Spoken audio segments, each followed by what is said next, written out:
Bienvenidos a Arequipa. Estamos aquí en El Mirador, tu ventana de opinión crítica, que es un espacio que se ha convertido todos los días lunes para poder opinar, para hacer análisis, fundamentalmente para hacer ciudadanía responsable en una sociedad y en un país donde hemos perdido la esperanza, donde de alguna forma nos hemos alejado de la política, del compromiso ciudadano y de hacer democracia.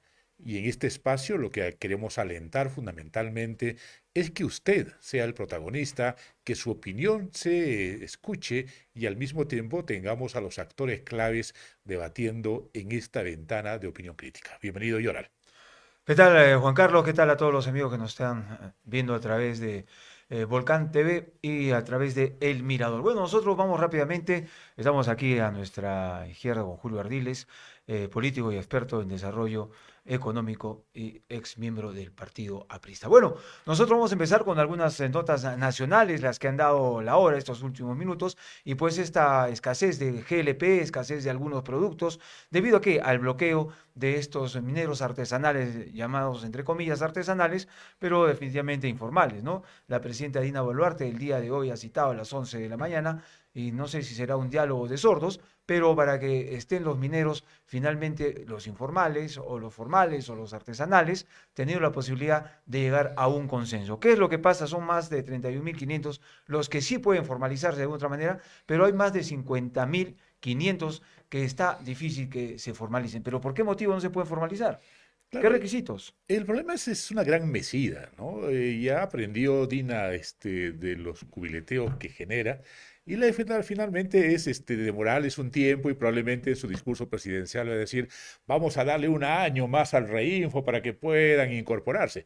Pero aquí hay que connotar dos cosas que son interesantes, ¿no? La mayor parte de estos mineros, no sé si son artesanales, informales o ilegales, pero son mineros que no están dentro del ámbito formal, pues muchos de ellos están en propiedades que definitivamente tienen algún problema. En algunos ya tienen denuncios mineros, en algunos casos son propiedades que definitivamente están ya comprometidos y va a ser bastante difícil hacer que ellos puedan ser formales. Y es más, su naturaleza de por sí solo es de informalidad. Entonces, ellos que se formalicen es casi como un cuento, ¿no? Pero, Pero al próximo año vamos a estar en la misma historia de que pero ellos salgan a la calle y quieran un poco hacer que tengan una presencia política. Pero algunos de los requisitos que son sencillos y básicos y que no cumplan, por ejemplo, tener su RUT activo o de una pequeña empresa, tener a sus trabajadores formalizados, que tengan un seguro, que tengan AFP, totalmente difícil. Y lo más difícil es que no exploten en sitios donde está prohibido, pues, donde está prohibido, por donde están acabando con la naturaleza, donde están contaminando. Y otra, no tener la autorización para usar explosivos. O sea, no quieren ni que los fiscalicen, ni queda absolutamente nada. Quieren usar explosivos así a diestra y siniestra, sin tener ningún tipo de control por parte del Estado. Entonces, así no pueden pues formalizarse jamás. Y hay muchos que dicen pues, mira, no, agro sí. ¿Dónde están esas personas que quieren defender a la agricultura, quieren defender el medio ambiente y no pues atacan a estos señores totalmente informales que están devastando con todo lo que es este sector de Madre de Dios?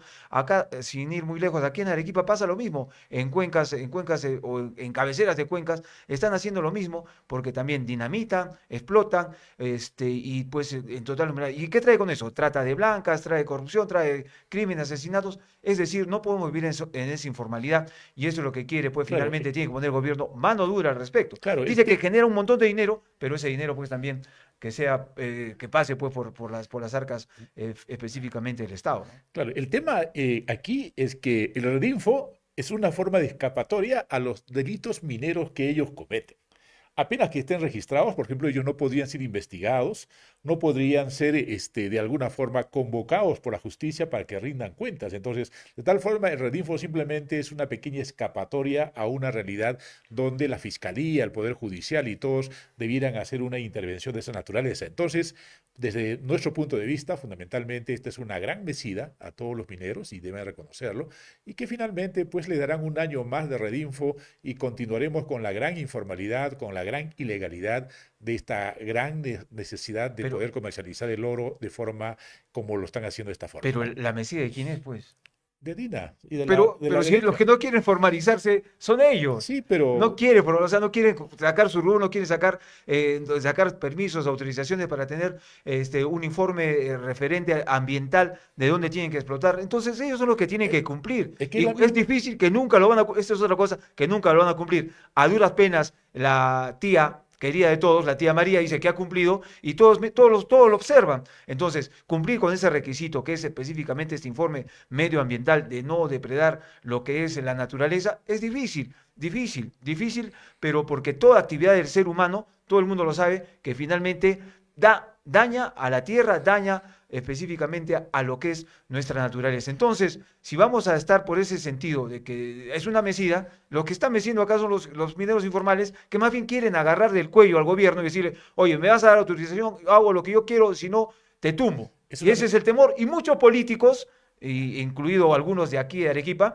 le preguntan, y la pregunta clave, ¿eh? La pregunta clave de todas las entrevistas donde va a ir tía María, bueno, es que es una minería y comienzan a darle rodeos y rodeos y no son claros. Sí, esa minería va porque sí cumple con todos los requisitos. No, no va porque no ha cumplido con los y tiene con 50 no sé cuántas observaciones Tía María es a una su realidad, ambiental. Dioral. Es una realidad, tía Pero María. Va pregúnteme a usted, pues, empezar a salir ¿qué dijo Roel? operaciones. ¿Qué dijo Roel Sánchez? A ver si me permiten, más allá de Tía María y más allá de incluso el hecho de que los mineros informales se niegan a tramitar su RUC y todo eso, el problema va mucho más allá, A ver. va más allá va más allá del INE incluso. La minería informal actual es mucho más perniciosa que la explotación que se hacía en las décadas de hace 2 siglos en el Perú. Y eso es una realidad. ¿Y por qué se está dando así? Porque lamentablemente el amarre de los denuncios mineros es lo que está ocasionando todo este problema.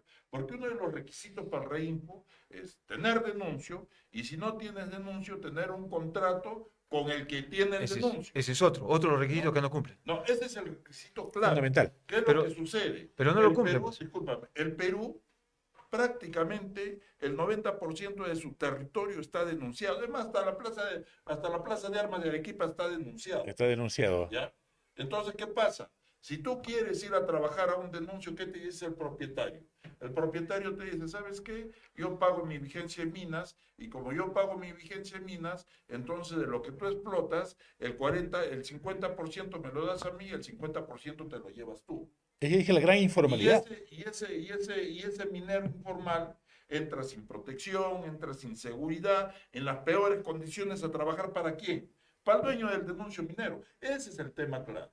Si hiciera una evaluación en todos los denuncios mineros que existen en el Perú y se daría de baja todos aquellos denuncios que tienen más de 10 años y que nunca han sido explotados oficialmente, y eso nuevamente se sacaría para que realmente los que están explotando o los que quieren explotar ya inmediatamente hagan su denuncio minero, todo esto cambiaría y se acabaría todo. Es que esa es la gran ¿Ya? Pero informalidad. la gran mafia está en el denuncio minero y eso no lo quiere reconocer Es nadie. que es el mismo sistema de informalidad que existe en el Perú. Es una lógica que ocurre casi en todos los No, el sectores, denuncio minero no es incluyendo. informalidad, esa es la formalidad que mantiene y que establece las condiciones de informalidad en el que explota las minas.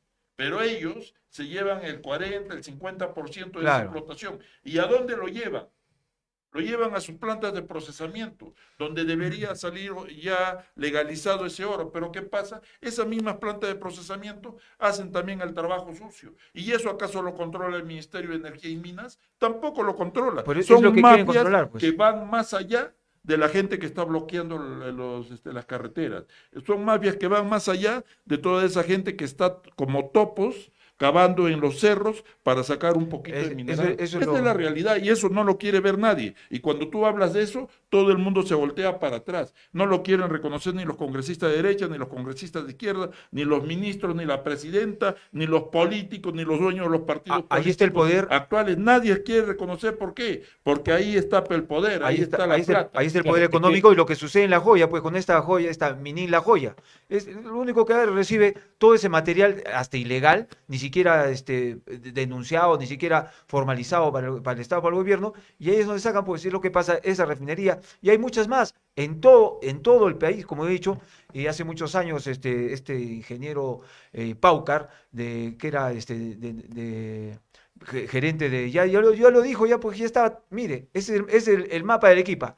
Todo, absolutamente todo, ya está lotizado, como lo han dicho bien claro. Todo, absolutamente todo. ¿Y cuántos años más van a durar sus denuncios? Bueno, son eternos. Claro, Solamente paga una renovación y sigue usted. Y los que trabajan a través de esta minería informal, ellos son los que tienen que negociar, como bien lo dice el señor Ardiles aquí, tienen que negociar y quién sería la mejor parte. ¿Ah? claro, el tema de los denuncios, definitivamente el Perú ya tiene propiedades, ¿no? Y casi todos los terrenos eriazos que tienen, se tiene alrededor tuyo, todo tiene ya un dueño determinado bajo un sistema de formalidad o informalidad Pero ese sistema patrocinado, tenemos que ¿no? cambiarlo, pues, porque ese sistema es el que justamente imposibilita de que aquellos mineros que quieren legalizarse no puedan. ¿Por qué? Porque el que tiene el denuncio, que paga una miseria en regalías mineras, es el que prácticamente lo explota. O sea, y eso se puede cambiar, eso se tiene que legislar y se tiene que cambiar. Tenemos una ley de minería desde el inicio de la República, que solo se ha venido parchando en el camino todo el tiempo. Si queremos una minería que sea sostenible y que realmente garantice el desarrollo del país, tenemos que ir a construir una nueva ley de minería que tenga que ver con todos estos temas y no seguir trabajando con una ley de la época de la colonia. Ok, Porque esa ley de la época de la colonia es la que le favorece a todas esas mafias que manejan la explotación minera en el Perú. Y ahí es donde hay que atacar, hay que ir donde está el mal. No hay que estar preocupados por darle pastillas que le baje la fiebre. Hay que extirpar ese tumor que son los denuncios mineros. ok, entonces estamos ya entrando casi de inmediato con Julio Ardiles, que justamente está en la parte de la entrevista y que hoy día justamente le hemos invitado para poder abordar un tema de las relaciones de poder que se genera fundamentalmente de la presencia de un partido político. Para muchos de repente que nos sintoniza por primera vez, Julio Ardiles tiene una militancia bastante añeja en el APRA, nació en el vientre del APRA, ha sido funcionario público en el gobierno regional, en los gobiernos locales y un experto en desarrollo económico local. Entonces, hoy día conversaremos justamente sobre la necesidad de un partido político y también la forma de cómo miramos esta realidad como el tema de la informalidad, de las relaciones de poder, las relaciones democráticas en la sociedad actual. Entonces, Julio, ya te voy a dar la bienvenida, estás en el Centro Obispo. Sí, porque fue muy picante el tema. No se pudo aguantar más, Julio. Dijo, no, acá a la minería hay que atacarle de frente. Bueno, y eso tiene razón, porque si las reglas de juego son esas y estos no se van a cambiar, van a seguir bajo las mismas reglas, entonces difícilmente pues la situación va a cambiar, como bien lo ha Ahora manifestado. sí tenemos a la entrevista, ¿no? Y hay una pregunta que nos han hecho alcance y que de alguna forma ha sido muy comentada y nos dijeron, ¿el APRA es un cadáver político? Bueno, empecemos con el tema de los cadáveres y mira, en política no existen cadáveres políticos. En política no existen cadáveres políticos. Entonces, el APRA es un partido que cíclicamente ha tenido periodos de crisis organizacional, incluso de crisis de dirección nacional, pero cuando menos te imaginabas nuevamente ha levantado la cabeza, ¿no? Desde la fundación de la Alianza Popular Revolucionaria Americana han habido fuerzas políticas e intereses políticos que han actuado contra el APRA.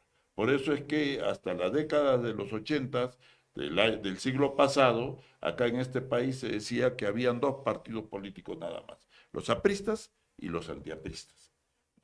Y eso era verdad, ¿por qué? Porque todos los que actuaban en contra del APRA en diferentes organizaciones, o todos los que hacían política en diferentes organizaciones políticas, lo hacían pero en contra del APRA. Bueno, ha pasado el tiempo, el APRA ha tenido la oportunidad de gobernar dos veces, una caótica y la otra bastante reconocida, ¿no? Porque ¿Puede calificarla de es la buena? época en la que el Perú creció más en toda su historia, y eso no se puede negar. Y no lo estoy diciendo porque haya sido militante del APRA, ya no soy militante del APRA. Yo me retiré del APRA por contradicciones ideológicas con la dirección política que hasta la fecha mantienen, y también por la forma como manejan la cota de poder dentro del partido. ¿Y cuál de las gestiones realmente es aprista? ¿El de García en esta última versión o el de García en la primera versión? Sabiendo que fundamentalmente uno de los elementos de doctrina del APRA es el antiimperialismo, ¿no? Y que de alguna forma en la segunda sí ha convivido con el imperialismo, con la etapa más salvaje del capitalismo y con el cual hace definitivamente la mayor cantidad de obras como él ha escrito en su propio libro. ¿Cuál Ahí, es el APRA real? ahí de la Torre decía que no se está contra el capital extranjero, contra aquel capital extranjero que respeta nuestras leyes y que respeta nuestros ecosistemas y que respeta a nuestros trabajadores.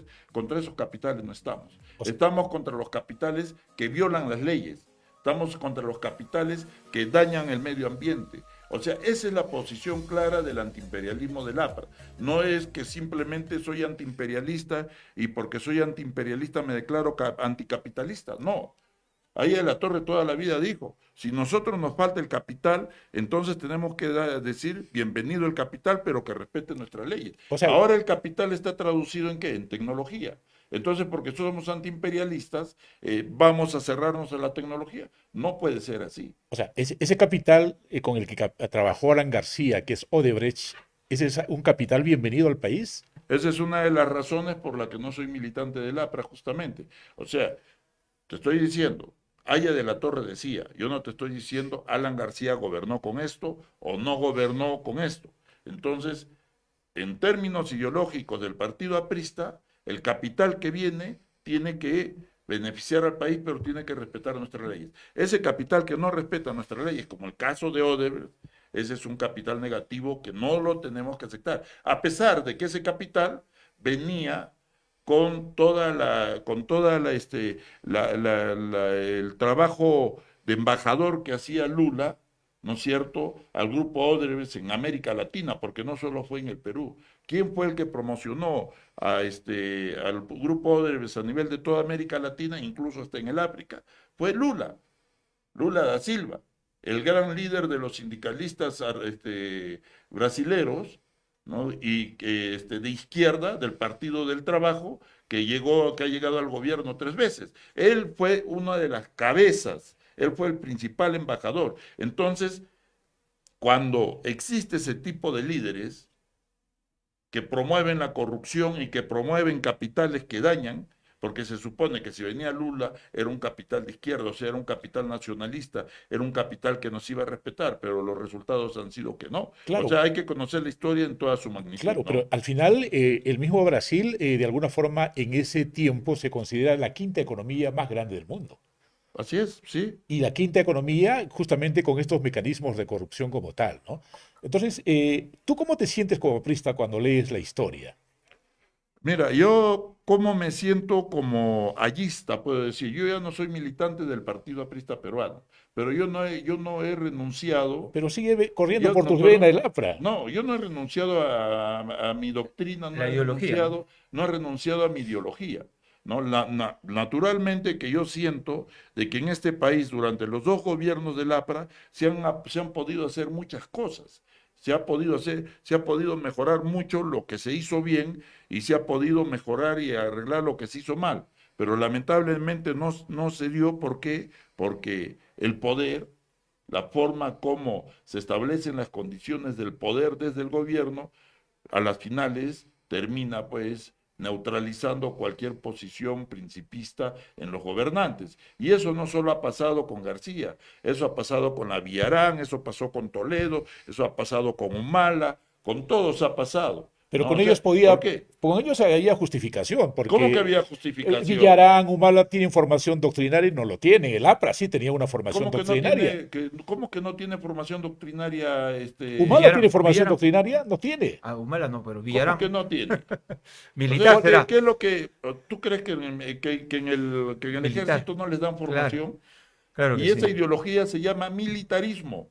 Claro, eso es ¿Ya? cierto. Y en base a esa ideología militarista es que planteaba su nacionalismo Humala, Sí, y pues. no solo Humala, sino también su hermano. O sea, sí tiene ideología. Son El hecho de nacionalistas. que no haya militado, no haya crecido en un partido político, no quiere decir que no haya tenido una Claro, ideología Pero política. Sí la ha es que tenido. el militarismo nunca ha sido democrático, ¿no? El militarismo siempre ha generado Pero es su dictadura ideología, es su ideología, Es su es ideología. su claro, pero no ideología. es democrático. Pero han usado los Y, Y, medios y- democráticos para hacerlo. Hay partidos que en el Perú nunca han sido democráticos, pero que han usado la democracia para llegar al gobierno. bueno, Hay gobernantes, por ejemplo, ¿qué es lo que decía el actual gobernador regional de Arequipa en la década de los 90, en la década del 2000? ¿No decía que la lucha nace, que el poder nace nació en del el fusil. fusil? ¿No lo decía? ya cambió ¿Acaso su esa era ideología. una conducta democrática? Y ahora es gobernador regional de Arequipa Así es. con los votos del pueblo. Así que mira, los democráticos y los antidemocráticos se articulan en la democracia para poder llegar al poder, porque a las finales cuando tú haces política, el gran objetivo es el poder. O sea, salvo el poder. Salvo Bueno, el poder, el resto el, es ilusión. el poder, el poder corrompe y el temor de perderlo peor aún. Y la corrupción es tan antigua como el hombre, ¿no? La corrupción es más antigua. Entonces, no hay corrupto sin corrupción, sin corruptor. Y Odebrecht no era básicamente, sino los gobernantes que le pedían las dádivas. Y usted es consciente que el Partido Aprista ha copado todo el Poder Judicial, el Ministerio Público, el Poder Judicial específicamente. Mira, el partido aprista tiene dos tipos de organización. Una que es la organización territorial y la otra que es la organización funcional. La organización territorial son los comités departamentales, provinciales, distritales y los comités de sectores del APRA. Y en el caso de Lima, por ejemplo, en Villa María del Triunfo hay como 25 comités de sectores. Aún funcionan y han Por el resultado tamaño, desaparecidos. sí funcionan. Así no me lo quieras creer, pero sí funciona. Como el Comité Ejecutivo de Arequipa funciona y como funcionan muchos comités provinciales también. No con la misma fuerza y el mismo arrastre de la época cuando el APRA entregaba esa ilusión de poder que te decía que va a llegar al gobierno, pero sí funcionan y sí hacen su trabajo. Lo bueno que tiene el APRA es que es un partido que sigue formando cuadros, que sigue convocando jóvenes y que sigue incluso con sus cuadros adultos e incluso hasta con los cuadros ya mayores, siguen trabajando, ¿no? Aunque es un trabajo muy interno, y ese ha sido siempre uno de los problemas del APRA, que el APRA ha tenido siempre una visión muy partidocéntrica, o sea, siempre ha trabajado mucho alrededor de las cuatro paredes del partido, y es por eso que en algún momento incluso se decía que el APRA era sectaria. Y esa forma de hacer trabajo hasta la fecha se mantiene, pero ese es en el tema territorial. Ahora, en las organizaciones funcionales, el partido se organiza en función a qué? En función a las actividades económicas e intelectuales que desarrollan sus dirigentes o sus militantes. Por ejemplo, hay la Asociación de Abogados Apristas, ¿no? Es una base. Hay la Asociación de Trabajadores del Poder Judicial. O sea, muy, Hay parec- la Asociación de Trabajadores de Educación. muy parecido al Partido Comunista que en algún momento planteó la misma dinámica. No muy parecido. El APRA tiene esa forma de organización desde sus inicios, ¿no? Entonces, por eso te digo, son dos formas de organización, la territorial y la funcional, ¿no? Entonces, ambas caminan, ambas funcionan. La izquierda funciona más, trabaja más con Con organización gremios. funcional que territorial, no sé, en base a sindicatos, en base a eso. El APRA tiene las dos, combina las dos, y es por eso que si tú ves que hay un comité aprista en la fiscalía, naturalmente que tú vas a decir el APRA copado ahí, ¿no? Donde va un aprista, Hace política. arma su célula. Y después de su célula termina haciendo su comité y hace política. O sea, y el APRA da directiva a sus dirigentes. O sea, el partido, la dirección nacional, define cuál es la estrategia que vamos a trabajar. Tenemos que impulsar, por ejemplo, en mi época, cuando yo era secretario nacional de Juventudes, teníamos la directiva, nos establecimos la directiva de impulsar la participación de los jóvenes en las universidades, ¿no? Entonces, trabajábamos mucho en las universidades. Yo cuando era dirigente nacional de Juventudes, en Lima, he venido hasta en 2 oportunidades a apoyar a los militantes apristas acá en las elecciones universitarias en la UNSA, por ejemplo. Ah, ¿Por ah, qué? Porque teníamos que dar dirección política, orientación de organización y movilizar a las bases, movilizar a los militantes para que sigan fortaleciendo su trabajo. O sea, el APRA funciona y trabaja así, claro, ¿no? eso era en tus tiempos, ¿no?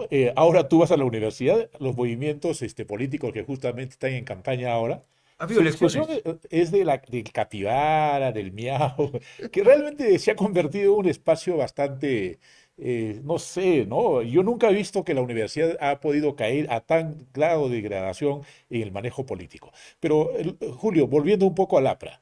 El APRA siempre se consideraba un partido de centro izquierda, ¿no? Y de carácter humanista, ¿no? De alguna forma tiene algunas banderas fundamentales. ¿El APRA sigue siendo el día de hoy de esa forma? Mira, el planteamiento ideológico de Aya de la Torre, porque todo está en función al pensamiento ideológico de Aya de la Torre, y hay otros ideólogos también, ¿no? Como Manuel Soane, como Larco Cos, etcétera. Pero el planteamiento es un planteamiento de centro izquierda, efectivamente, ¿no? Pues, y eso está claramente definido, pero al interior del APRA hay matices.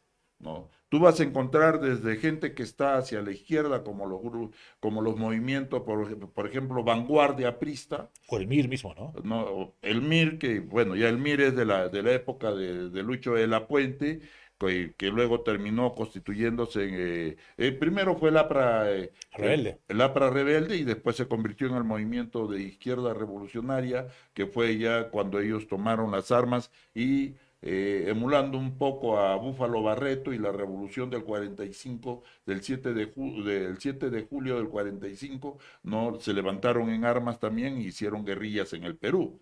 ¿No? Básicamente Mazamari, en la zona central, trabajaron acá también, hicieron en Arequipa, también se levantaron en armas, en el norte, entonces ese fue el grupo. Pero al interior del APRA hay ese sector, por ejemplo, Vanguardia Aprista es un sector muy representativo dentro del APRA, y hay otros sectores que están mucho más a la derecha, ¿no? Ya no son ni siquiera de centro, son gente de derecha, pero que están también en el APRA, que conviven en el APRA y que están ahí en el debate político, en el debate Y ideológico. dónde está ese APRA de centro izquierda? Yo más bien lo ubico al APRA hoy en día más a la derecha. Por ejemplo, Castillo trabajando con Fujimori, ¿no? Con el mismo Porqui. O sea, ahí de alguna forma a mí sí me despinta el APRA cuando de pronto lo ubicas en ese sector que le hizo mucho daño a la democracia y al sistema de partidos en el país. Justamente ese es el problema, ¿no? El problema es que con mayor facilidad es el sector más derechista del APRA el que llega al poder, ¿no?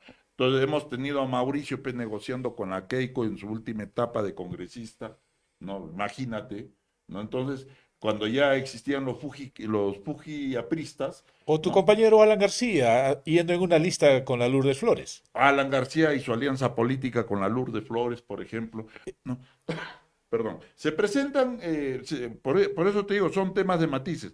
Hay un gran sector de centro y de izquierda del APRA que no han aceptado eso y que han estado siempre en oposición a eso.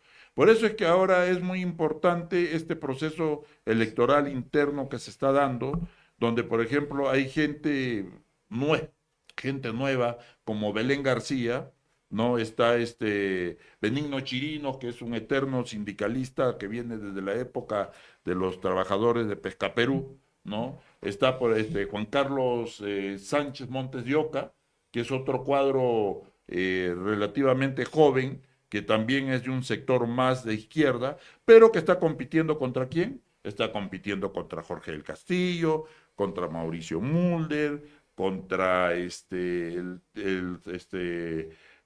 amigo Ya me he hecho esa sección. Velázquez, ¿Qué es qué? Velázquez Quesquén, ¿no? Y por ahí aparece Carla con una posición más progresista, Carla García, Más con progre, ¿no? una posición más progresista, un poco más light, pero que también de una u otra manera está entrando en el debate y está entrando en la carrera política. Es que el APRA internamente funciona así. Naturalmente que a las finales, cuando se dan las elecciones internas y cuando se eligen a los candidatos, el 90% se suma al interior de la campaña, no el 100%, porque siempre hay un grupo que está en forma negativa y se abre, pero el 90% van hacia la campaña, ¿no? Así es como funciona el APRA. Pero al interior de esa campaña política, también en el APRA, también pues, se aparecen los poderes. También aparecen los poderes económicos que permiten las grandes movilizaciones y que permite que los candidatos viajen por todo el país, mientras que hay otros candidatos que no se suman o que no hacen alianzas perniciosas con el poder, que a la final tienen que crear su forma de movilizarse para hacer la campaña interna en el APRA, ¿no? Esas alianzas son las que han dividido al partido. Así, no han dividido porque el APRA no está dividido. Es que el APRA Bueno, En el APRA siempre hay tendencias. es su ya. naturaleza el APRA, ¿no? Es su naturaleza, es su forma de ser partido. Ahora, ¿eso lo encuentras en otro partido? No lo encuentras. En la izquierda, ¿qué pasa si no están de acuerdo dos líderes, se separan y cada uno hace su partido? No, por eso es que hay un montón de partidos de izquierda que han nacido, han desaparecido, vuelven a nacer y están en ese tema. Bueno, En el APRA se mantienen al interior del APRA con sus propias tendencias, ¿no? O bueno, sea, Aún es vigente en estos tiempos uno de los ejes que ustedes trabajaban, que era la nacionalización de los recursos estratégicos. ¿Eso funciona para esta era? ¿Funciona todavía, por ejemplo, su revolución por el compromiso social o la revolución que de alguna forma reivindicaba la parte social mismo de la población? la nacionalización de tierras e industrias es el tercer postulado de los 5 postulados que comprende justamente las 5 puntas de la estrella del APRA. El tercer postulado es la nacionalización de tierras e industrias. Naturalmente que eso es una propuesta del año 24, ¿no? Del siglo pasado, Cuando nacía el APRA. cuando nacía el APRA, ¿no? Y Y se ha estamos hoy mantenido, a un y, centenario y un año, ¿no? así es. Entonces, en esta época ya el tema de la nacionalización no es tan importante. Lo que es importante es la apropiación de la tecnología, porque puedes tener industria, puedes tener tierra, pero si no tienes tecnología no pasa nada, ¿no? Entonces, por eso es que hay que revisar también el pensamiento bayista, hay que actualizar, ¿no? Por eso te decía también el antiimperialismo, que es el primer postulado, no lucha contra todo imperialismo, es el primer postulado de los 5 postulados del APRA, Y hoy día pero ahora el imperialismo tiene otras formas de manifestarse. Entonces hay que adecuar la estrategia política frente a esas formas del imperialismo. pero sí pienso que no se puede estar entregando, como se ha entregado muchas empresas, que podrían haber sido el mismo Cerro Verde, ¿no? O Minero Perú. Por ejemplo, Petro Perú, a pesar de todas sus deficiencias, es una institución que de una u otra manera regula el tema. Tiene refinerías, tiene pozos de explotación, tiene carros de transporte, tiene grifos. O sea, es una gran empresa que lamentablemente pues está mal llevada, pero bien llevada creo que es un importante regulador y por ello tampoco puedes nacionalizar el agua, creo que ni tampoco por eso se levantó Arequipa por el tema de privatizar la sociedad eléctrica y muchas otras empresas estratégicas, pienso que no se deben nacionalizar. No sé si a esas 5 estrellas no que le A quieren dar ver, esa nacionalización no, pero es que tú o esos tienes 5 puntos. tienes que darte cuenta de que justamente lo que tú estás planteando es lo que viene del consenso de Washington, ¿no? Que son justamente los lineamientos que da en ese tiempo el Fondo Monetario Internacional. ¿Para qué? Para reducir el Estado en los países de América Latina, y ahí es donde sale el famoso rollo de que el Estado es un mal administrador y todo lo que tiene el Estado es malo y hay que nacionalizarlo. Entonces, y a partir de ahí, de esos lineamientos del consenso de Washington, justamente también viene la nueva gestión pública. La nueva gestión pública como una teoría de gobierno, ¿no? También establece que el Estado tiene que ser pequeño, que el Estado que el Estado tiene que considerar al ciudadano como un cliente. Hay muchas cosas que son rescatables, pero Buena teoría. en lo medular es justamente desaparecer el rol del Estado de las diferentes acciones o de las diferentes, del rol del Estado de las diferentes Pero empresas que son, se son, manejaban, son ¿no? empresas estratégicas o no. Eso, pero O sea, son estratégicas el en consenso cuanto. de Washington no reconoce empresas estratégicas. Y los gurús del consenso de Washington en el Perú fue Carlos Boloña, ¿no es Ya. cierto? Que hizo todo ese trabajo con todo su grupo, donde estaba también Díaz Canseco, el dueño de la Universidad San Ignacio de San Loyola. Ignacio de Loyola, que era parte de ese equipo, ellos fueron los que hicieron lo que están manifestando bajo el apoyo de Fujimori, ¿no? Y donde se malbarateó todo el país. Se vendió todo. Yo creo que no todo lo estratégico puede estar en manos del Estado, pero tampoco puede estar en manos de los privados. Pero Hay apare- diferentes formas de asociar la gestión y la producción económica en el país, Pero Claro, ¿no? es un monopolio, pues es un monopolio. el Así es. mejor modelo de esa propuesta del Consenso de Washington era Chile, ¿no? Pero Chile, sin embargo, no ha El nacionalizado, cobre está nacionalizado, no, pero no, No, no no, ha no, vendido sus discúlpame. propiedades. ¿no? Claro que sí. El dueño del cobre chileno es el ejército chileno. ¿Y tú crees que Entonces, los cachacos chilenos van a permitir que les toquen un gramo de cobre? Si o ahí sea, está no justamente es, su no es de la nación, poderío. O sea, es del Estado, pues. ellos son los principales dueños Pero por eso, son los principales dueños del cobre. Y que, ellos son los que manejan incluso hasta las campañas psicosociales, donde cuando el Perú quiere sacar y explotar toda su producción de cobre para competir en el mundo con Chile, ¿no? Entonces pues, surgen por ahí los presupuestos y los recursos de algunos antimineros, ¿no? Que empiezan a hacer las campañas para que algunos proyectos mineros no salgan adelante, ¿no? Como no Cerro prosperen. Muerto, como Día María y otros, ¿no?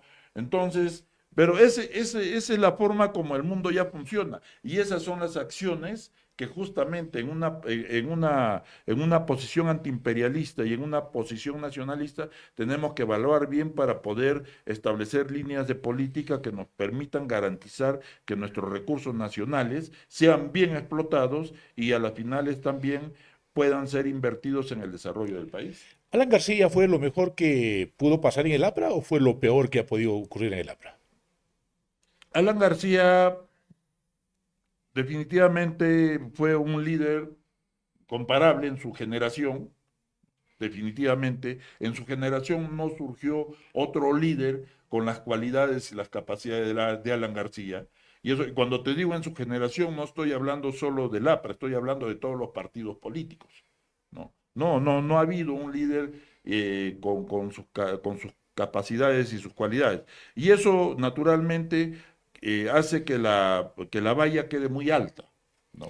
Entonces, para los nuevos cuadros que se están perfilando al interior del APRA, en estos momentos, un poco que se le hace difícil superar. Es una sombra demasiado grande, ¿no? Es una sombra demasiado grande, ¿no? Por eso le preguntaba, o sea, ¿piensa que el segundo gobierno fue bueno del APRA? El Bueno, segundo, con el primero ya ni hablar, el ¿no? segundo gobierno del APRA, en el segundo gobierno del APRA, lo único que yo puedo hacerles recordar es de que es la época en la que el Perú creció más. Llegamos a crecer como los países desarrollados, 7%, 8% de crecimiento es lo que se tenía en esa época. Pero Cuando a punta terminó de el qué? gobierno del APRA, Pero a punta de cambió. qué, Julio? A punta del dinero que también entraba por el narcotráfico, a punta de algunas formas de invertir al Estado en el modelo No, fundamentalmente de la derecha. el crecimiento del país normalmente no tiene nada que ver ni se mide con las economías informales, o sea, con la economía del narcotráfico, la minería ilegal,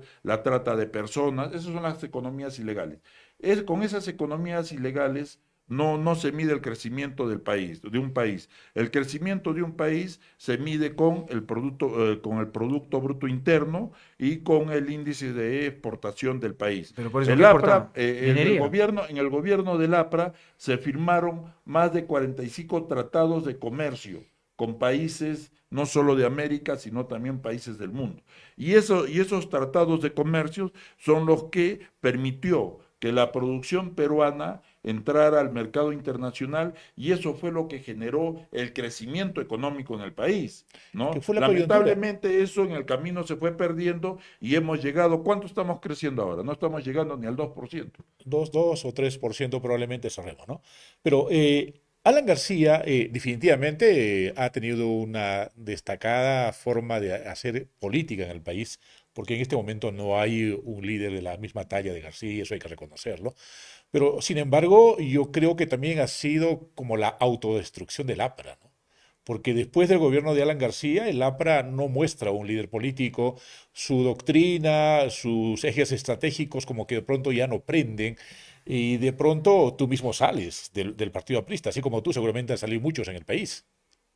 Claro, mira, por supuesto de que hay muchos compañeros que se han retirado. En lo personal, yo siempre he tenido una posición antagonista al interior del APRA, ¿no? Y siempre he estado en constante confrontación con ciertos sectores del APRA. Entonces, y hay muchos compañeros que han estado en esa posición. Hay algunos que han decidido todavía seguir peleando al interior, pero para mí ya ese tema era una pérdida de tiempo. Ahora, Alan García no es lo peor que le haya podido suceder al APRA, ¿no? Sino que simplemente es una época, es una etapa del APRA. Es una etapa del APRA. Yo creo, a pesar de que ya no soy militante del APRA, yo sí creo que no muy lejano, en un tiempo no muy lejano, aparecerá un nuevo liderazgo, de repente no de la magnitud de García, pero sí con condiciones como para poner nuevamente a la organización política en la palestra. Pero todo va a depender también de la conducta de los dirigentes, porque mientras que tengamos ese lastre de Jorge el Castillo, de Mauricio Mulder, de Velázquez Quesquén y compañía, que están siempre arrodillados a los poderes económicos y están arrodillados a sectores como el Fujimorismo, por ejemplo, definitivamente no se va a lograr ni se va a sentir un cambio real en el APRA. O sea, ahí hay un reto muy importante y es derrotar a todos aquellos que le han hecho daño al APRA, ¿no? Por qué creer en líderes? O sea, ¿por qué si sabemos, como usted lo ha dicho, por ejemplo, en media, cambiar las normas y eso lo pueden hacer los legisladores para tener una minería ya no arcaica como han manifestado, sino tener una minería moderna, una minería social, una minería pues que no haga tanto daño. ¿Y por qué finalmente creer en un líder cuando las situaciones y en la práctica lo que tienen que hacer son los que van a legislar, ¿no? Los que tienen en su poder la situación de cambiar las normas, de cambiar las leyes y finalmente eso, porque el líder sale pues de un momento al otro, o esos caudillos, ¿no? Esos caudillos que ha habido varios y que lógicamente pues en un momento de arrebato, como lo manifestó el mismo Alan García, de mi juventud, de mi inexperiencia, ocasionó pues que haya ese desastre de gobierno. Por qué no dejar en ese campo a los que van a legislar? Bueno, que tampoco no son muy buenos, ¿no? No, pero es que tú tienes que entender una cosa, ¿no? Los humanos, como otras especies vivas, también funcionamos en manada. O sea, si no hay un líder, no se movilizan las voluntades. Eso tenemos que entenderlo y eso pasa en todas las organizaciones políticas. Que en el APRA haya sido mucho más visible por las condiciones y las cualidades de García, no quiere decir que en otros sectores también haya liderazgo. Y siempre tiene que haber liderazgo. Lo importante es que tiene que haber liderazgo y no caudillismo, justamente, ¿no? Porque el caudillo definitivamente va a trabajar siempre única y exclusivamente para sus intereses. Por eso es que tenemos que generar las condiciones para que en el sistema de partidos políticos en el Perú desaparezcan esos partidos políticos que tienen dueños. Porque todos Claro los que que sí. son dueños de partidos políticos son caudillos. Lo que necesitamos son organizaciones políticas Con democráticas, un buen plan de ¿no? gobierno, ¿no? Pero ¿quién ve el plan de gobierno? No, es Casi que no nadie. solo se trata de plan de gobierno, ¿no? Sino se trata de muchas condiciones que tiene que tener la ley. ¿Para qué? Para que la cota de poder se redistribuya mejor dentro de la propia organización y dentro de la misma sociedad. Eso es lo que necesitamos. En esta época todavía se concentra demasiado el poder, al extremo que los congresistas legislan en contra del pueblo y no pasa nada, porque nadie los puede fiscalizar, por ejemplo, ¿no es Así cierto? es. En el, Entonces, esas cosas son las que van a cambiar, pero eso no quiere decir que vas a dejar que la condición humana va a cambiar y que ya se va a movilizar sin que existan líderes. Eso es parte de nuestra naturaleza y siempre va a haber Es liderazgos. que hoy en día ya no hay partidos políticos, ¿no? Solamente hay grupos mercantilistas que solo velan por su interés, incluyendo algunos compañeros tuyos, como por ejemplo la gente de Podemos Perú, que ha salido, ¿no? En el tiempo de Castillo se satanizaba mucho, decir, ¿y por qué ese que ha hecho política junto con Castillo ahora está como ministro, ¿no? ¿Por qué fulano de tal, que es aprista o que sea cualquiera, ahora está en el gobierno? Cuando yo de alguna forma, en mi juventud, El discurso era fundamentalmente que tú tienes que tener cuadros técnicos y cuadros políticos. Y si te toca gobernar, ¿no es cierto? Tienes que gobernar con tu equipo técnico y tus cuadros políticos. Pero sin embargo, para la derecha eso es un pecado el día de hoy, ¿no? Pero sin embargo, en Arequipa, pues esos cuadros políticos y esos cuadros técnicos han desaparecido. ¿Quiénes son los últimos apristas? ¿Fue el Negro Vera? ¿Dónde están los apristas en Arequipa? ¿Arequipa nunca ha sido terreno y territorio aprista? Arequipa siempre ha sido un territorio un poco contestatario, como todo el granítico sur, como le llamaba Valle de la Torre, ¿no? O sea, no ha sido 100% aprista, a pesar de que hubo un momento en el que tuvimos tanto gobernador, presidente regional como alcalde provincial de Arequipa que eran apristas, ¿no? Pero esos son temas de la democracia, ¿no? Y la decisión y la voluntad de los pueblos. Pero acá en Arequipa hay cuadros militantes, hay cuadros políticos y hay cuadros técnicos que sí están trabajando y que es- constantemente están preparándose, ¿no? El APRA no tiene actualmente gobiernos oficialmente apristas, pero sí los cuadros apristas también están en los gobiernos municipales y en algunos momentos también han estado en los gobiernos regionales, ¿no? ¿Y dónde están esos apristas? No los vemos, no salen, Ya se no fueron. ponen la cara, no discuten. En qué año No es fue el que, gobierno regional no es que Vera no, Bayón y también no, Robert? estamos hablando de esa época, sí, pero Pero luego de eso, estuvieron los pero dos el ahí. partido sigue Y los dos se vigente, está pelearon. organizado y tiene su propia dinámica. Pero en ese Como tiempo te deben decía, estar el más tema es que organizados. es una visión partidocéntrica o sea, si no hay campaña electoral no los ves, pero sí están, sí tienen su propia organización y están Bueno, funcionando. en ese tiempo que estuvieron los dos, uno el gobierno regional, el otro era pura pelea. Ah, bueno, Pero eso entonces, ya si es están organizados, ese ya es entonces, un tema de relación de personas, no se llevaban y no bien, era el peleaban, ya partido. es O otro sea, no era el tema. partido. Lamentablemente eso superó a la condición del partido. Bueno, A ver, lamentable. iremos a ver, dando la perspectiva y también con tu corazoncito del APRA. ¿Qué va a ser del APRA en las próximas elecciones? Mira, yo lo que creo es que el APRA va a elegir a su mejor candidato ¿Quién es su a candidato? la presidencia de la República. No se va a elegir su mejor candidato, como te digo, hasta el No momento se sabe. hay Ya. cinco que están en campaña. No sé, ahí hay tres, cuatro más que todavía se están voceando por ahí, ¿no? Entonces, va a elegir a su mejor candidato a la presidencia de la República y territorialmente y funcionalmente también va a elegir a sus mejores cuadros. Ahora, también todo pasa, y en esto tenemos que ser conscientes, es por cómo es que el APRA va a vender su propuesta, ¿no es cierto? Su propuesta política. Ese ya es un tema de marketing electoral que depende de la organización, ya depende del propio partido, ¿no? ¿Roque Benavides será candidato del APRA? Se lo viene voceando ya hace bastante tiempo. Roque Benavides viene a ser sobrino nieto de ella de la Torre, ¿no? Y se lo está voceando ya hace mucho tiempo, se lo está voceando Y como está en posible campaña. candidato. Y él sí ha tenido últimamente, el último año, ha tenido una presencia muy constante en medios de comunicación y en actividades académicas, profesionales. O sea, tiene mucha presencia, ¿no? Pero no tiene Como que se filiación. siente que está en Es campaña. aprista. Está afiliado a la APRA. Sí, sí tiene Está filiación, afiliado a la entonces. APRA, sí. Está afiliado a la APRA, pero todavía no ha dicho soy candidato. O soy precandidato, porque ahorita está en una etapa de precandidatura. ¿Y el hijo de Danton será el heredero de Alan García? De hecho, que es heredero de Alan García, pero no creo Pero que de las sea heredero del cualidades. APRA. Eso hay que ver todavía cómo se dan las cosas, ¿no? Se supone que de repente tenga algunas de las cualidades del padre, pero hay muchas cosas que pasan de por medio, ¿no? Entonces, que todavía no sabemos qué se sucederá. Lo que tengo entendido es que ha dicho que en el 2030 entra la política. Vamos a ver, tenemos que esperar, ¿no? De lo que sí es heredero fue de sus millones y de su Naturalmente, y es de su heredero de su padre, ¿no? claro y de su pensión, ¿no? De su ¿Julio pensión, su Ardiles buena vuelve al pensión. De APRA? sus activos y de sus pasivos. Es el ¿Julio pro- Ardiles vuelve al APRA o está haciendo No, política ya a otro nivel, a otro vuelo? no creo que regrese a afiliarme al APRA, ¿no?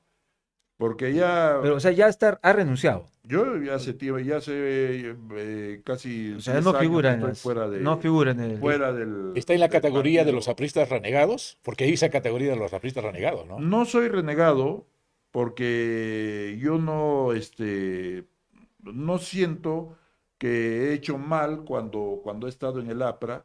He estado en una lucha interna política, he estado dando la cara, siempre he planteado mis ideas, siempre he tenido mis posiciones claras, ¿no? Entonces, no tengo de qué renegar. Yo me siento satisfecho de haber estado en el APRA porque mucho de lo que conozco y mucho de lo que he aprendido, lo he aprendido en las escuelas del APRA. Eso también es cierto y yo lo tengo que reconocer. Yo le tengo gratitud al APRA. Yo le tengo gratitud al APRA porque he aprendido muchas cosas en las escuelas del APRA, he aprendido de muchos líderes del APRA, desde muy joven, desde muy pequeño. Carlos ¿Lograste conocer a Malpica Aye de la Rivarola, Torre? por ejemplo, nos formó cuando regresó del exilio de Costa Rica, después del golpe de Estado de Velasco Alvarado, o sea, cuando ya Belaúnde asumió el gobierno, regresó Carlos Malpica Rivarola, y él fue uno de nuestros primeros maestros. Él fue el que se dedicó justamente A la a, formación a la doctrinaria, ¿no? formación ¿no? Y se paseaba por todos los pueblos de Cajamarca. Yo crecí en Bambamarca y en Chota, y él se paseaba por todos los pueblos de Cajamarca, captando jóvenes y educándolos, formándolos, ¿no? Entonces, eso no se puede borrar, eso no lo puedes olvidar, ¿no? Pero el hecho de que eso no lo puedas olvidar tampoco no significa que aceptes otras barbaridades y que quieras convivir con bárbaros, ¿no? Y Luis Alberto Sánchez fue más, más intelectual, ¿no? No, no tanto de formar. Luis Alberto Sánchez era un intelectual excelente, ¿no? Conversar con él era hasta difícil, ¿no?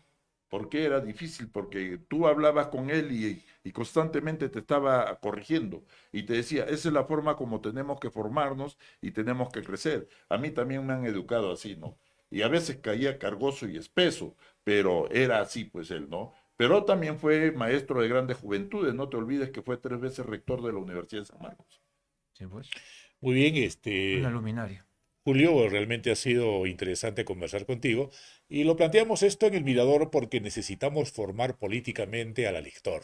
Si no le formamos políticamente al elector, vamos a elegir cualquier cosa como lo hemos hecho hasta este momento. Y seguramente que muchos jóvenes y mucha gente no entiende que es ser, militante de un partido y tener una doctrina y una práctica coherente como esta, ¿no? Seguramente tú con una formación de un partido en estos tiempos sufres mucho, ¿no? Cuando se elige a un presidente, cuando hace agua, ¿no? Como el de Castillo o los últimos 4 o 5 presidentes después de Alan García. ¿No? Cuando usan a la democracia como un instrumento para dañar al Estado, para dañar al país y para aprovecharse de la voluntad de la gente, naturalmente que uno sufre, ¿no? Porque si tú eres demócrata y ves cómo ciertas personas que se llaman demócratas se aprovechan de la democracia para sus intereses personales, ya tienes que sufrir, ¿no? Eso es lo cierto, a pesar de que se dice que la democracia es el sistema, uno de los sistemas más perfectos, pero no el perfecto en la teoría del gobierno, ¿no? ¿Qué tienen que ver los electores en un candidato? Bueno, muchos dicen, averigua sus antecedentes. Bueno, ahora puedes googlear y ver qué hizo en el pasado, qué es lo que está haciendo en el presente, de dónde viene, ¿no? Hacia dónde apunta. ¿Qué es lo que tiene que ver? Pero que muchos se han alejado, como usted dice, doctor Juan Carlos, que se han alejado, pues, la juventud, en los mismos universidades, pues, ya esta situación partidaria se ha dejado de lado un poco, y muchos se han alejado, no, yo no me meto en la política porque todos son corruptos, pero somos unos seres políticos y son finalmente los que van a definir el destino de una nación y de una región, y bueno, y por ende de nuestros destinos. ¿Qué tiene que mirar? Bueno, ¿Qué le mira, aconseja a esos jóvenes? si a mí me preguntas, yo solo te puedo contar que cuando yo era estudiante universitario, nos parábamos en una banca y nos poníamos a debatir ideológicamente con otros sectores políticos, Ya no hay ¿no? nada. Yo te digo, yo he tenido la oportunidad de debatir con Abel Calderón cuando era presidente de la Federación de Estudiantes de Arequipa. Y él era eterno presidente de la federación, puesto por Patria Roja. Es mi amigo, mi pata del alma, pero ha sucedido así. Y así debatíamos y así hacíamos la vida política. O sea, nuestra vida era intensa. ¿No? No nos movíamos solo en función a la amistad, ni a la fiesta del cachimbo, O ni a los grupos del comedor y de la residencia. del comedor de la residencia, sino que también nos movíamos en función a lo que eran nuestras pasiones. ¿Qué eran nuestras pasiones? Era la ideología, era la doctrina. Y sobre eso debatíamos tanto con la izquierda como con la derecha. ¿No? Y se hacían grandes debates y, por ejemplo, Se ha perdido en la universidad eso. en la Universidad de Cajamarca, donde yo estudié, prácticamente todos los días debatíamos de 4 a 5 de la tarde. Ahora en las universidades se baila. Ahora bailan. Bueno, ¿qué debe ver el elector? Entonces, ya si ya los muchachos ya no debaten, lo único que están con los TikTok, están en otra situación. Es que el docente universitario ha renunciado a la vida política, ¿no? De alguna forma, Entonces, con el gobierno de Fujimori los han satanizado a aquellos que hacían política política. y ahora es prohibido hablar de política porque la política es sinónimo de terrorismo o de compañero, ¿no? Y de tal forma todo el mundo se ha espantado. Entonces, un docente que no habla de política en el aula, pues los estudiantes que están más pegados a la moda, más pegados a la música, pues abandonan todo eso y eso es el reflejo de la sociedad que la universidad de alguna forma decanta, ¿no? O a la inversa. Pero hay docentes universitarios que sí están detrás de los famosos grupos que se organizan electoralmente para mantenerse en el poder y usufructuar del poder. O sea, no hacen una política abierta, pero sí manipulan internamente para mantenerse en el poder a través de los centros federados y para poder llegar a las asambleas universitarias. O sea, porque los jóvenes también de por sí no se organizan tras intereses. O sea, el problema es ese, no se organizan detrás de ideas, sino se organizan siguiendo intereses. Y lamentablemente eso es lo que hace de que tengamos una juventud un poco ignorante de nuestra propia realidad incluso, ¿no? Claro, porque antes la discusión central de la universidad radicaba fundamentalmente en tu posición política, ¿no? En tus principios Sí. doctrinarios. Hoy día esas discusiones son finalmente de intereses bastante mezquinos que de alguna forma se plantean en la universidad, ¿no? Y yo creo que también ahí los partidos políticos han abandonado, ¿no? Por lo menos en mis tiempos casi todos los frentes eran revolucionarios, ¿no? El frente, el FER, por ejemplo, el Frente Estudiante La Federación de Revolucionario, Estudiantes Revolucionaria. que la centralidad de la discusión era la revolución. Hoy día ya no es la discusión, hemos abandonado eso y nos hemos generado pues definitivamente una sociedad caótica donde de alguna forma la corrupción, la informalidad es el lenguaje de todos los días. Pero no, también no perdamos de vista de que existen grupos de interés dentro de la universidad que sí vienen trabajando, ¿no? Por ejemplo, los grupos de interés de ambientalistas, los animalistas, incluso hasta los del LGTB y todas las letras del abecedario. O sea, hay diferentes sectores que sí se están movilizando al interior de la universidad y que sí tienen presencia, ¿no? El problema está en que cómo hace la universidad para que eso se potencie más y para que eso entre dentro de de un debate, dentro de una posición donde se confronten las ideas. Lo malo es que las ideas no se confrontan en esta época. Pueden haber un grupo de 100 estudiantes que, por ejemplo, están en contra de Tía María y de 200 estudiantes que están a favor, pero nunca se sientan a conversar sobre el tema, ¿no? Claro, Entonces, eso es lo que está mal. Los pros y Y, los contras, y ¿no? eso es el mismo reflejo de la universidad en la política local, ¿no?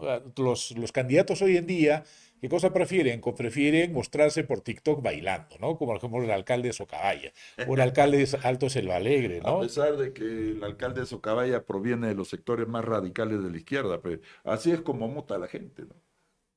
Definitivamente abandonan todo y finalmente pues no tienen Con- ninguna lectura de desarrollo local, tampoco tienen otro tipo de lectura, simplemente nos hemos constituido una sociedad muy pragmatista que creemos que con construir un parque creemos ser el mejor alcalde, ¿no? Con construir un edificio mejor, somos mejores alcaldes, cuando en esencia fundamentalmente la discusión está cuántas capacidades has desarrollado, cuánto de economía has movilizado, cuánto de grupos has potenciado para que ellos puedan promover su desarrollo como tal. Esta discusión está bastante ausente, ¿no?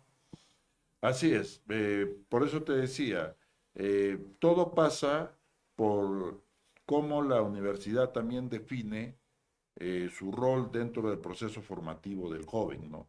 Si crees que solo tienes que enseñar lo que está en la currícula universitaria, entonces pues vamos a tener la universidad que tenemos. Pero si necesitamos, si tuviéramos profesores con una visión mucho más holística, que no solo pasara por dictar su curso, sino que también analizara la situación, la situación política, económica del país y que tuviera la capacidad por lo menos de desarrollar prospectiva para cambiarle el chip al alumno, incluso los profesionales serían otros en el Perú. Ok, El tema es que es, como has manifestado, es ya de interés, pero muy, muy particular, ¿no? No, no un interés para la sociedad, sino cada uno, como se dice, jala agua para su molino.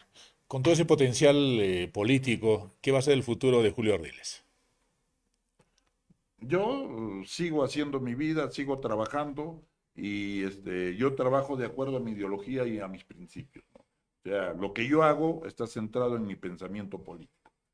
Naturalmente que por eso es que estoy donde muchos no quieren ir, pues, ¿no? ¿Dónde está ahora Julio Ardiles? Ahora estoy trabajando por Tapay. Haciendo la revolución del campo a la ciudad. Así es. Bueno, y poca población, ¿no? Ya en esos lugares, pues, comienza la migración. Y ese es un claro ejemplo. Bueno, ¿qué quieren? Mis hijos quieren estudiar, vienen para la ciudad. Quieren tener una mejor oportunidad, vienen a la ciudad. ¿Cómo parar eso? Pues imposible. No, pues eso es porque el Estado está ausente donde en muchos lugares del país está ausente, O sea, ¿no? ¿es una universidad en Tapay? Si no hay una calidad educativa en la zona, entonces definitivamente que los padres van a tener que traer a sus hijos porque los padres quieren lo mejor para sus hijos. No, en eso no hay duda. Pero hay otros temas. Mira, ve, Arequipa es la ciudad más centralista del Perú. Tiene 1.300.000 habitantes aproximadamente En la y un ciudad. millón trescientos mil están en Arequipa. Y 300.000 están en el resto Los de ocho, la pues. región Arequipa o en el resto del departamento de Arequipa. Compara eso tú con Puno. Tú vas a Puno, en la última parcela del cerro encuentras un ingeniero agrónomo, encuentras a un veterinario que ha salido de la UNAM, ¿no? Acá si tú vas acá a Cayoma nomás, No hay. no encuentras un veterinario en la zona donde la única explotación el único recurso de explotación que existe, por ejemplo, son los camellos. No hay un veterinario. Es que, ¿Por qué? Y habrá unos 500 veterinarios que son cayominos, pero están curando perros en Arequipa. es que la ciudad es muy centralista, ¿no? El tema también de la ruralidad es bastante profundo y que al final todo se piensa en la ciudad y no existe definitivamente la inversión en esos lugares, ¿no? Así es. Cuando de pronto nuestra geografía es sumamente rica. De aquí a Cailloma, ¿cuántas horas de viaje son? Dos, son tres, y no Al hay distrito de presencia del Cayoma, Estado, ¿no? al distrito de Cayoma son 7 horas. Pero igual no hay presencia del Estado, ¿no? No hay Donde te presencia del pueda Estado. haber incentivos. Julio, de verdad ha sido muy reflexivo tus comentarios y al mismo tiempo muy educador. Te agradecemos tu participación acá en El Mirador. Seguramente más adelante estaremos un poco analizando ya las tendencias políticas que se vienen ya trabajando. El próximo 16 de agosto deben generarse ya las alianzas y nos ayudará seguramente a hacer esta lectura política para que la población vaya educándose. Muchas gracias, Julio. Gracias a ustedes por la invitación. Muy bien, tenemos que ir despidiéndonos, Yoral, a todos los que están en este momento conectados a través del... Esto del 16 al 3 de julio en el Teatro Umbral. Esta obra explora conflictos internos de una madre soltera que crea un mundo de fantasía para proteger a su hijo. También tenemos otra nota cultural, Recreo, historias desde la última fila, del 18 al 19 de julio. Esta obra de improvisación es una propuesta única que fusiona la comedia y el drama, llevándonos a un recorrido.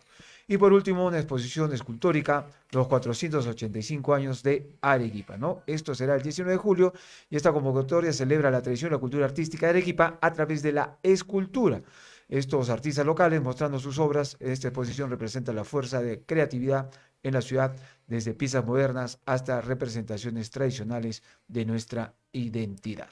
Y queremos hacerte una invitación muy especial para el día 19 y 20. ¿no? Para la primera agroferia de Sachaca, ¿no? Donde los agricultores de Sachaca han hecho toda una experiencia con un enfoque de agricultura regenerativa, con un enfoque más sostenible y están sacando sus productos para poderlos llevar directamente a la olla. Entonces, la Municipalidad de Sachaca y la Asociación de Agricultores de Sachaca tienen esta feria en el Estadio Alto de Amados. Adicionalmente, va a haber una feria de salud, va a haber un concurso de mascotas, hay de igual forma una exhibición de caballos, hasta una chusqueada de gallos, ¿no? Como se muestra casi todo en la situación de la mirada de la agricultura. Entonces queda usted invitado, van a haber sorpresas muy interesantes que seguramente usted va a encontrar allá, de alguna cosa que aún todavía se vive en la cultura de los agricultores de Arequipa. Bueno, perfecto, ahí estaremos en una presente, 19 y 20, no se olvide, sábado y domingo 19, bueno, 19, sábado 19 y domingo 20 de julio. Entonces estaremos ahí presentes en este gran evento, como es esta primera Expoferia Sachaca 2025, donde hay importantes productos. Estos productos van a ser orgánicos, ¿no? Manifiesta. Orgánicos. Muy bien, cerramos nuestra edición del día de hoy del Mirador. Les invitamos a seguir la próxima semana con más análisis, debate, información y que necesitamos pues para tener una ciudadanía más activa, responsable. Nos despedimos hasta el próximo sábado, hasta el próximo lunes a Así las es. 5:30 de la tarde para estar conectados nuevamente. Nos vemos.